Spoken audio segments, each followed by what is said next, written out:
Hey everyone, this is Khokon from WPBravo. Today I was working on an e-commerce website and suddenly I'm seeing I'm not able to add or install new theme and plugin to my WordPress dashboard. In this video I will show you how to fix this add new theme and plugin button not showing in WordPress. And I'll tell you why this happened. Not only add or install new theme and plugin, but I'm also having difficulty to deleting any existing theme and plugin. Let's see how to fix this. If you notice that this thing happened to you, first thing you have to do is come to the plugin and deactivate all plugins. Then active one by one to see which one is culprit and conflicting with your another function. If you don't find the solution, then try another way. Log into your cPanel, click to File Manager and come to your WordPress file. Find the file called wp-config.php.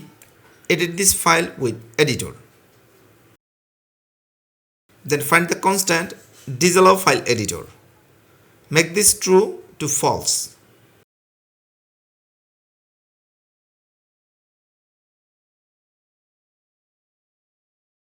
And make disallow files mode constant value true to false also. Then save this file. Now come to WordPress dashboard. You should see add new themes and plugins button is showing.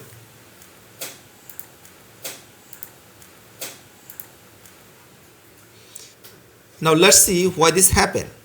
This will happen if you are a new user in WordPress, though you are the admin of this website.